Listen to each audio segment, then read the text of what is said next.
Hammaga salom do'stlar. Avatar 3 filmi nihoyat katta ekranlarga chiqdi.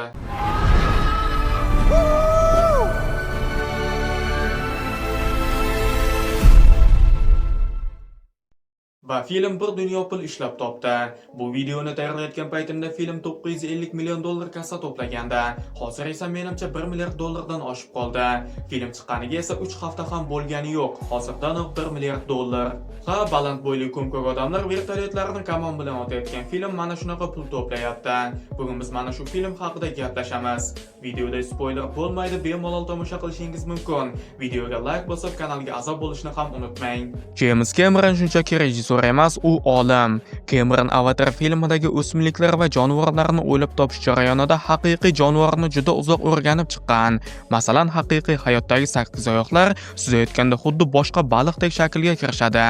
Bu albatta niqoblanish uchun. Avatar 3 filmida ham sakkizoyoqqa o'xshash jonivorlar ko'rsatilgan. Ularni treylerda ham ko'rish mumkin edi. Suzayotganida bu sakkizoyoqlar xuddi Ilu nomli suv jonivoriga o'xshash shaklga kirishadi. 99% muxlislar bunga umuman e'tibor berishmasa ham, Cameron o'z filmidagi hamma jonivorlar haqiqiydek bo'lishini xohlagan va bu uchun u haqiqiy suv osti kemasida dengiz tubiga tushgan. Hozirgacha Cameronning rekordidan o'ta olganlar kam. Albatta Camerondan ham chuqurroqqa tusha olgan odamlar bor, ammo farq uncha katta emas. 20-30 metr.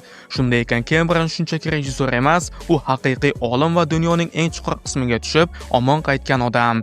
Mana ishga sadoqat. Avatarning birinchi qismi 2009-yilda chiqqan bo'lsa ham, aslida Cameron bu olamni ancha avval rejalashtirgan.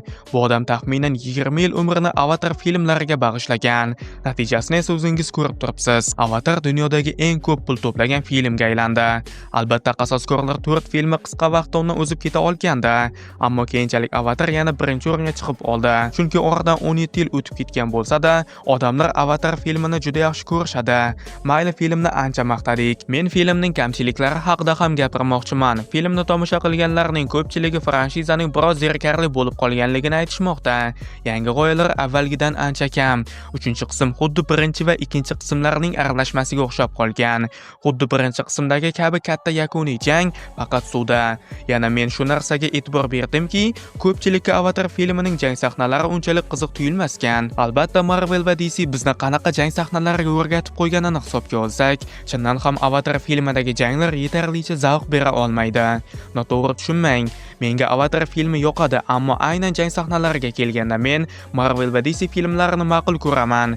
Masalan, Superman va General Zodning jangi menga Avatardagi istalgan jang sahnasidan ko'ra ko'proq yoqadi. Albatta hammaning didi har xil, ammo agar sizga 3-qismdagi jang sahnalari yoqmasa, xafa bo'lmang. Siz yolg'iz emassiz. Ammo aytish kerakki, Avatarning birinchi qismdagi yakuniy jang sahnasi o'z davridagi eng zo'r jang sahnasi bo'lgan. Chunki o'sha paytda Marvel kino olami hali palapon edi. Men Avatarning birinchi qismdagi jang sahnasini qayta-qayta ko'rganman. Haqiqatan ham juda zo'r jang.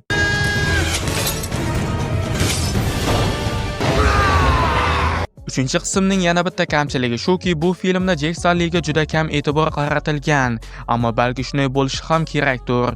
Endi ko'proq e'tibor boshqa personajlarga yo'naltirilgan. Jekning bolalari, Neytri, O'rgimchak va albatta polkovnik Quaritch. Hech o'ylamagandim polkovnik bunaqa zo'r personaj bo'lib ketishini. 3-qismda hammadan ham ko'p polkovnik menga yoqdi menimcha. Uning yaxshi tomonlarini ko'rsatishni boshlashdi. Asosiy yovuz asta-sekinlik bilan bosh qahramonga aylanayotganga o'xshaydi. Behazil 3-qismda Jekdan ham ko'ra ko'proq polkovnik ko'rsatilganga o'xshaydi.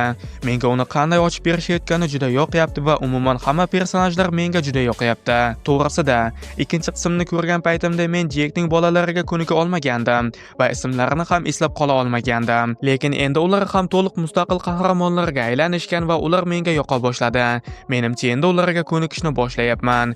Shu bilan birga Jek Sulli ham unutib qo'yilgani yo'q. Spoiler qilgim kelmayapti, lekin filmda Jek va O'rgimchak qatnashgan juda zo'r sahna bor. O'sha sahna menga juda yoqdi. Ko'rganingizda bilib olasiz. Umuman bu film haqida gapirsak gap ko'p va filmning HD versiyasi chiqqanida men aniq bu filmni spoilerlar bilan tahlil qilaman. Vizual jihatda Avatar doim juda chiroyli bo'lgan va 3-qism ham bundan istisno emas. James Cameron allaqachon 4-qismni suratga olishni boshlab yuborgan va shu ketishda bu odam dunyoning hamma pulini supurib oladi. Zero film ko'p pul to'plashi uchun unda jang sahnalari ko'p bo'lishi shart emas. O'ta murakkab ssenariy ham shart emas. Shunchaki aktrisa Zoya Saldanani boshqa rangga bo'yashning o'zi kifoya. Shunda film aniq $1 milliard to'playdi.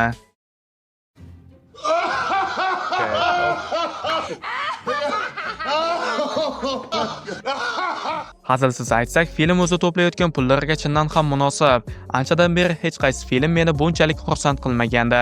Men bu filmni katta ko'ngilochar fantastik action film sifatida tomosha qilganim yo'q. Men bu filmni 2009-yilgi afsonaning davomi sifatida tomosha qildim va u menga juda yoqdi. Actiondagi kamchiliklar va syujetda yangilik yo'qligi mening kayfiyatimni umuman buzgani yo'q. Avatar 3 filmi menimcha 2025-yilning eng yaxshi filmi bo'ldi.